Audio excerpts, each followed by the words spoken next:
Alors, qui veut prier ce matin? Linda. Okay.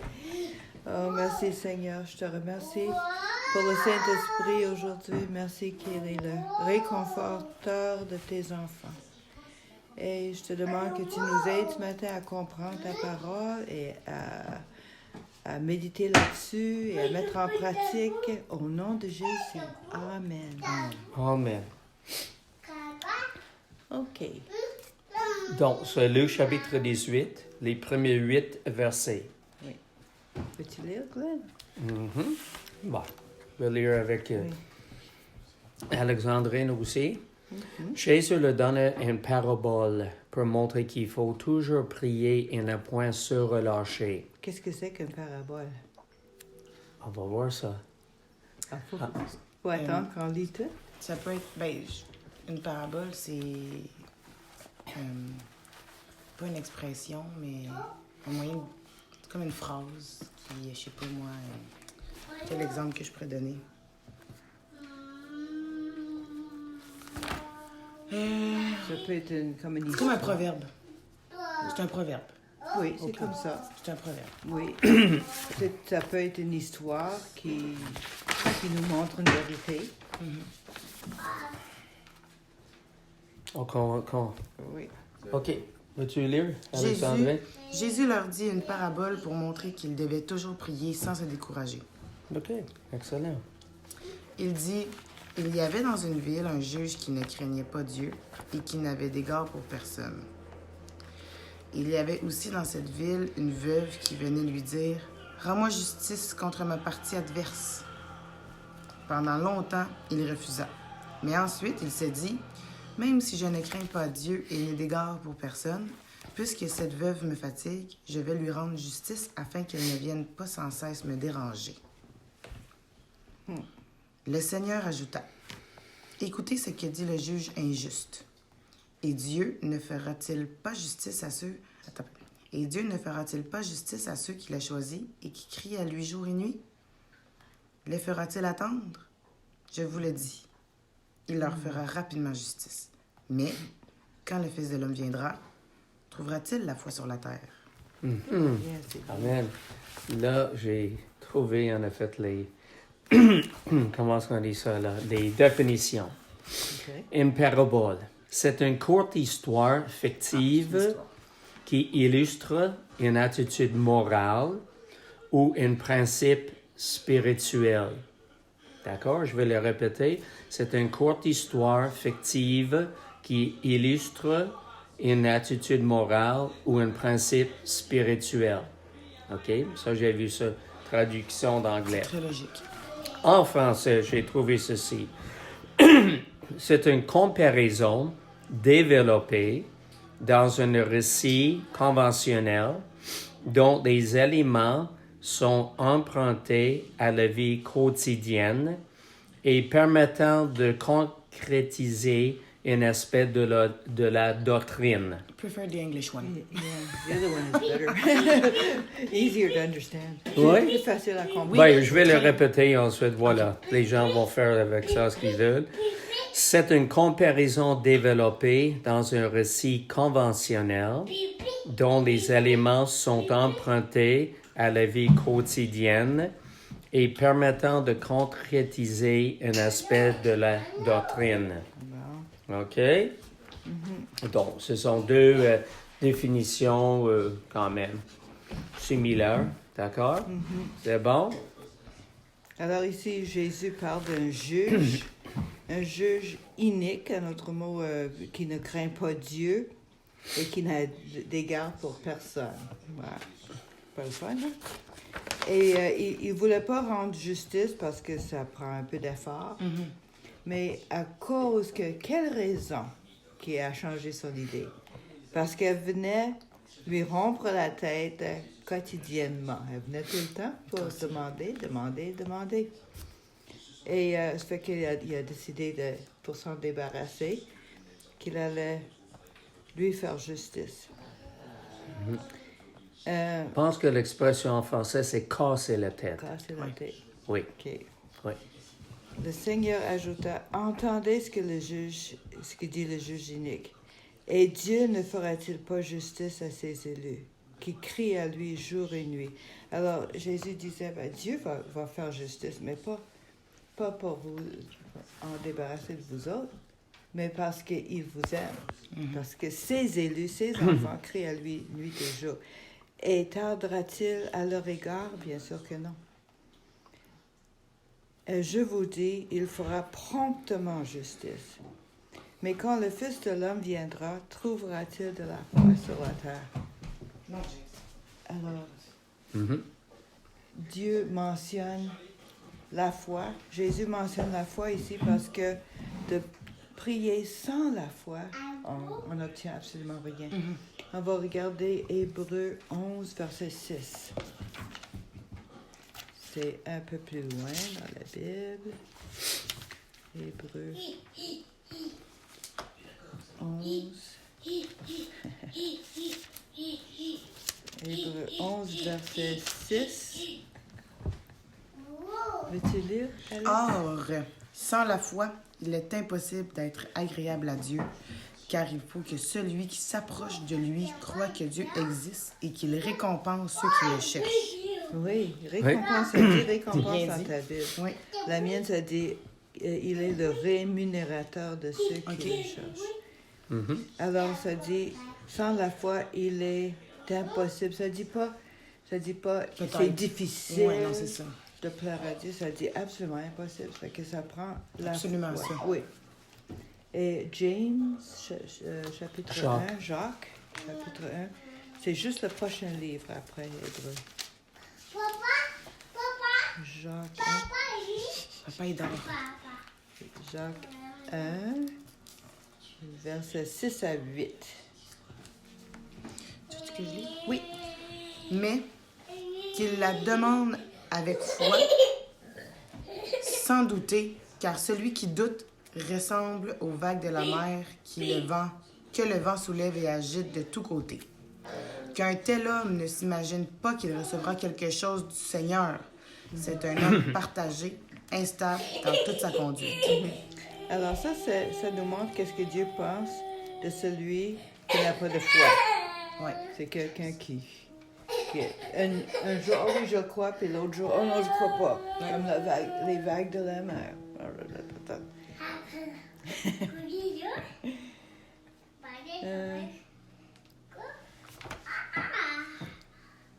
Oui. Ça va? Oui. Là, j'aimerais parler d'un couple missionnaire, Roland et Heidi Baker. Ça, c'est eux autres. Ça, c'est Heidi, Roland et Heidi Baker. OK, il me dit quelque chose. Oui. Ouais. Ouais, ça se peut. Lui surtout. Ah ah. Je sais pas pourquoi. Ouais. Peut-être que j'ai déjà mentionné. Ah, peut-être. Mais on n'a pas prêté un livre à Alexandrine? Je me rappelle plus, là. Non? Je sais pas. Puis, c'est pas ça? OK, excuse. Ah, ça, c'est un livre que J'ai j'étais pas en train lu ça. de lire. Ça, c'est eux autres qui ont écrit ça. Oh oui, c'est Tu ça, as voilà. commencé à le lire à l'hôpital. C'est ça, oui. Voilà. Oui. J'ai pas fini, mais c'est très bon. Peux-tu lire le titre? Le titre, c'est Learning to Love. OK, apprendre à aimer. OK. Heidi Roland, dans l'année 1990, ils ont décidé, le Seigneur les avait appelés pour être missionnaires, tous les deux. Puis ils ont demandé au Seigneur de leur donner le pays le plus pauvre au monde. Qui, à ce moment-là, c'était Mozambique en Afrique, sur la côte est, sur la mer Indienne. Ouais. Et, Dieu les a appelés à fin complète missionnaires. oui. Oui. Tous les deux dans avaient des un autre pays. doctorats. Oui. Oui. Ils viennent des États-Unis, les deux. États-Unis, Californie. Oui. Et le pays de Mozambique était marxiste, communiste, avec beaucoup d'inondations tout le temps. Il n'y avait presque pas d'industrie. C'est pas pour rien qu'il y avait... Ben oui, tu pouvais pas construire rien. Non. Parce que, je comprends. La pauvreté était terrible là-bas. Et Heidi et Roland ont allé au capitale, Maputo, OK.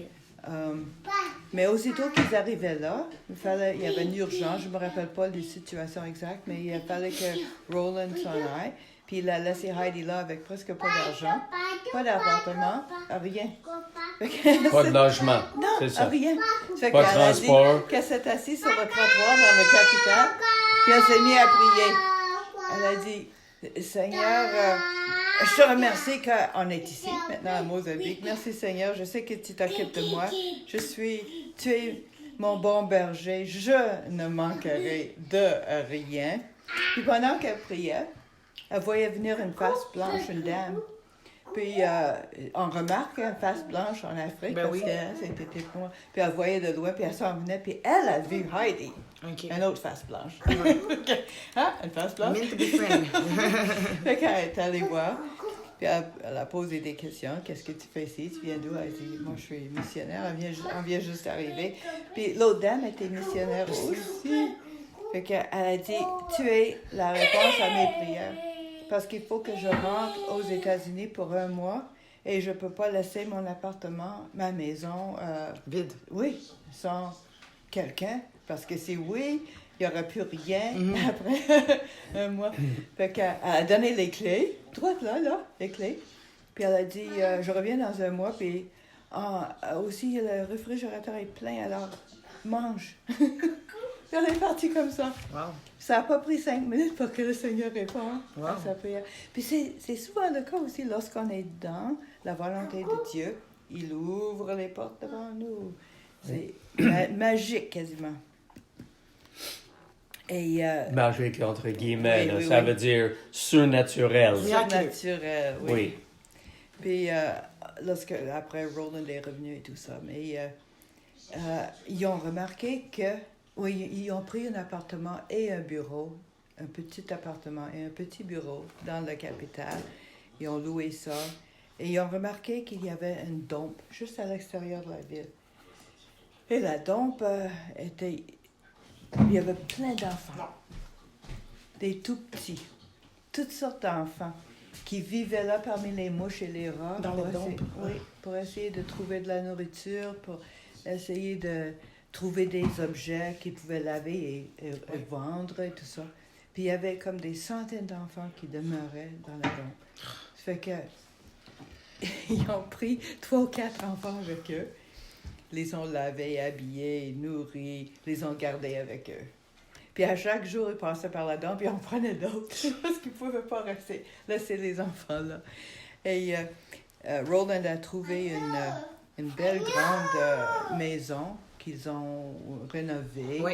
Et après 1 année ou 2, les marxistes sont arrivés.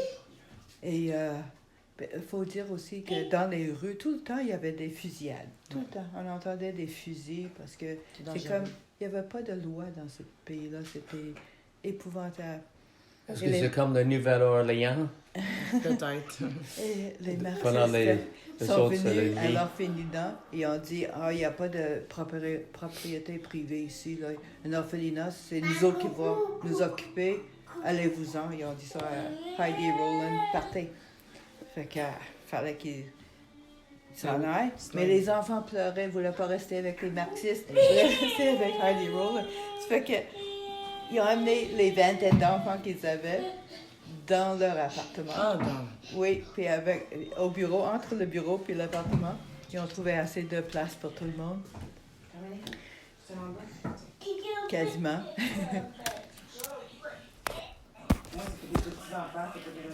Oui. Alors, une de leurs amies, une dame, une autre missionnaire est venue avec une assiette. Lorsqu'ils sont arrivés dans leur appartement avec tous les enfants, elle est arrivée avec une casserole pour souper. Oui. Et il y en avait assez, juste pour 5 personnes. Mais Heidi a prié pour la nourriture et elle s'est mise à servir dans un plat, un autre plat. Il y avait assez pour tout le monde. Wow. Le Seigneur a fait en sorte qu'il y aurait assez pour tout le monde. La multiplication miraculeuse. Oui. Wow. Mais avec les années, puis avec les marxistes et tout ça, là, toutes les deux sont devenues comme brûlées, fatiguées, même malades. Heidi, il fallait même qu'elle aille à l'hôpital. Ah non. Puis, oui, puis Roland, est allé aux États-Unis pour quelque chose. Puis une semaine plus tard, il téléphone, il dit tu sauras pas qu'est-ce que j'ai découvert. À Toronto, il y a une église. Airport Fellowship à Toronto. Hey, les gens sont guéris, bénis, changés, transformés. C'est radical, il faut que tu viennes. Puis elle a dit ça à ses docteurs. Je m'en vais à Toronto. Ils ont dit on ne sait pas qu'est-ce qui peut t'arriver si tu pars, t'es trop malade, t'es trop fatigué. Puis elle a dit, Seigneur va s'occuper de moi. Puis elle a pris l'avion pour Toronto. Wow. Et arrivée là, elle a retrouvé son mari. Et ils ont pris soin d'elle spécialement. Elle était vraiment à terre. Oui. C'est ça, vraiment très fatiguée, épuisée. Oui. C'est ça, ils se sont occupés d'elle. Oui. Puis en plus, Oui. pas juste à terre physiquement, mais Oui. elle était à terre à chaque soir aux réunions parce que le Seigneur, le Saint-Esprit descendait sur elle et elle ne pouvait pas bouger. Elle était à terre pendant des heures de temps, puis elle voyait des visions. Et une, entre autres, elle voyait venir, dans une vision, elle voyait venir des milliers d'enfants vers elle, qui couraient vers elle, des enfants noirs, puis elle criait « Non! Non, j'en peux plus! Non! » Puis derrière les enfants, il y avait Jésus. Puis Jésus s'en venait vers elle.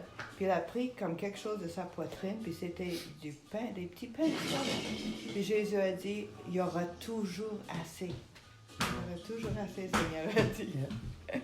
Fait qu'après une semaine, elle et Roland à Toronto, sous la puissance du Saint-Esprit, toutes les deux étaient revitalisées, en bonne santé, zélées de nouveau, prêtes à retourner, hâte à retourner en Afrique. Et lorsqu'elle est arrivée à l'aéroport pour acheter les billets pour retourner, elle a dit à l'agent, elle a dit « J'ai tellement hâte de voir mes enfants en Afrique. » Puis elle a dit, oh, combien d'enfants avez-vous? J'en ai 1000. C'est très drôle. C'est très drôle. Oui. Puis là, après, lorsqu'ils ils ont retourné en Afrique, ils ont changé un peu de direction. À la place d'avoir une orphelinat, ils ont décidé de bâtir comme un village, plein de petites maisons et une église, des magasins, parce qu'il y avait de l'argent qui rentrait de partout dans le monde, parce que maintenant, ils étaient plus connus. Et dans les églises, on envoyait de l'argent pour aider dans leur cause. Il y a des menuisiers qui venaient pour aider, il y avait des infirmières, des professeurs d'école, toutes sortes de monde qui venaient pour aider. Alors, ils ont construit une école, oui, puis ils ont fait un petit village juste pour les enfants. Et dans chaque maison, il y avait une maman ou un papa, un couple qui prenait soin de, disons, 8 enfants. Okay. Ou, il y avait aussi des maisons où c'était comme une maman qui avait perdu son mari pour une cause ou une autre. Alors, elle avait ses enfants et aussi quelques orphelins aussi. Et c'est comme ça qu'ils ont, à la place de... Parce que lorsqu'on a un orphelinat, les enfants se voient comme orphelins. Okay. Tu vois? C'est pas vraiment une vie naturelle. Alors ça, ils ont trouvé que c'était plus naturel comme ça. Et il y a une autre chose qu'ils faisaient aussi en Afrique, pas juste des enfants orphelins, mais ils allaient de village en village. C'est un pays musulman, plutôt, que d'autres choses. Et ils allaient de village en village dans leur Land Rover, avec les enfants sur le toit. Là. Les enfants étaient sur le toit partout. À l'intérieur, oui, Oui. c'est ça. Et ils allaient pour prêcher l'Évangile. Et dans les villages musulmans, les musulmans les voyaient venir tirer des roches. Puis les enfants étaient sur le camion. Ils faisaient comme ci, comme ça, en priant parce qu'ils essayaient d'éviter les roches. Puis en même temps de prier pour que les gens soient sauvés. Ils se basculaient, c'est ça, pour éviter les roches. Oui. Puis Heidi et Roland sont allés dans la place publique aussi. Ils recevaient des roches. Puis elle disait ça faisait mal. Mais demandait pour les estropiés, les aveugles. En avez-vous des sourds muets? Fait que, on amenait tous ces gens-là, parce que dans les petits villages, tout le monde connaît tout le monde. Ils savent bien qui est aveugle, puis vraiment aveugle, puis depuis sa naissance, il est aveugle. Heidi priait pour eux, et c'est pas tout le monde, presque tout le monde était guéri sur le champ. Et Voyons donc. oui. Oui. Puis le village, tous les villages au complet tournaient vers Jésus. Les villages musulmans. Oui. Oui. fou. Village Amen. après Oui, village. parce qu'ils voient le miraculeux, Oui. la main de Dieu. Wow. Exactement. Il y a une poste Al Jazeera, ça c'est une poste musulman à la télé. Puis j'ai vu une cléric musulman dire on va perdre l'Afrique si ça continue. Les chrétiens, puis a montré une photo de Heidi et Roland Baker. Des gens comme ça qui viennent ici pour Nous déranger aider. tout le monde. Oui, j'ai vu ça moi-même. Tellement ils ont peur d'eux autres. Mais le Mozambique n'est plus le pays le plus pauvre au monde maintenant. OK.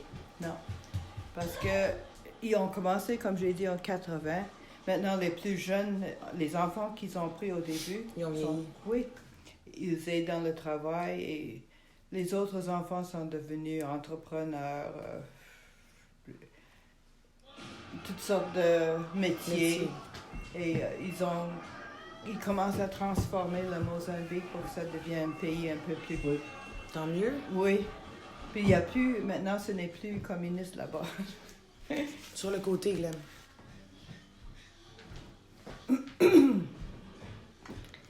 Alors c'est ce qu'on avait pour aujourd'hui. T'as d'autres choses? Ah oui. Oui. Excellent. Ça, c'est bon, hein? 9h et... Mettons 5 minutes. Oh, 5 minutes. Oh, OK. Donc, on va aller simplement, on a fait des leçons pour le parabole. D'accord. OK? Dieu n'est pas comme le juge injuste. C'est des paraboles que tu dis, là? Non, je parle en effet de Luc OK, 18. OK, de 1 à 8, oui. Exactement. Dieu n'est pas comme le juge injuste. Première chose. Dieu veut répondre à nos prières. OK? C'est notre façon de communiquer avec lui. Troisième chose. Si on ne prie pas, on peut perdre courage. Parce que lorsqu'il parle de ne pas se relâcher, ça veut dire perdre courage. Abandonné, oui. Exactement. Ça va? Donc, en effet, la prière est la solution pour ne pas se décourager. OK? Ou se relâcher. Ouais. Quatrième, il s'agit de prier Dieu avec foi. Donc, c'est la confiance que Dieu agira en notre faveur. Oui. Parce qu'elle avait subi une injustice, puis le veuve, le pauvre veuve, c'est ça. Donc, mais Dieu dit, Dieu ne fera-t-il pas justice à ses élus qui crient à lui jour et nuit et tardera-t-il à leur égard? OK? Oui. C'est bon?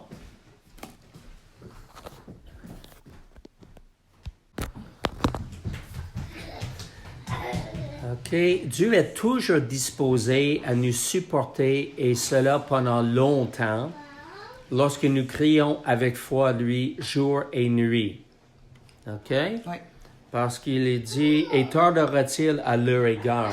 Ça veut dire de supporter quelqu'un pendant longtemps, il nous écoute, puis nous autres, on peut penser, oh, mais Dieu va tanner de nous autres. C'est ça, je vais arrêter de prier cela. Non. Dieu supporte pendant longtemps. OK? C'est ça, en effet, une des expressions, voilà, pour ce verset-là. Il veut entendre nos prières. Et le résultat, Dieu nous vengera suite à nos injustices, OK, que nous avons subies. Dieu nous défendra nos intérêts légitimes. OK? Septième, Dieu est si bon pour s'occuper de nous. Alléluia. Merci Seigneur. À moi la vengeance, à moi la rétribution, dit le Seigneur. D'accord? La récompense, oui. Mais c'est écrit, en effet, il va nous faire justice. OK? Le mot peut dire vindiquer, se venger. Oui. OK? Mais c'est Dieu qui agit, pas nous. OK? Et c'est quoi en application? Restez toujours dans une atmosphère de prière toute la journée. Je ne dis pas de prier toute la journée, mais dans une atmosphère de prière. D'accord?